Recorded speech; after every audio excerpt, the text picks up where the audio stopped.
রবীন্দ্রনাথ পুজোই তো হবে। আজ বিশ্ব নাট্য দিবস উপলক্ষে আমাদের কলেজে আমরা সবাই মিলে উপস্থাপনা করছি। শুভ আছে, সবাই কাজে ব্যস্ত।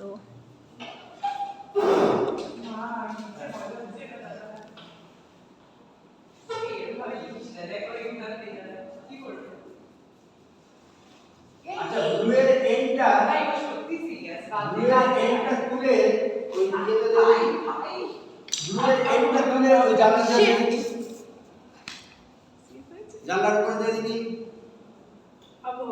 না না বড় একটা গুটি গুটি হ্যাঁ আগে বারবার করে বললাম লে একদম জানলার উপরে একটা লিডার আবার জানলার উপরে এই কেন না আর তো সরি অত লেন্স নেই যা আছে তোল না না তোল এবার নে আমিও বলেছিলাম ওটা প্যারেন্টসরা হবে না ওকে লিখে এবারে দিকে দে ওকে লিখে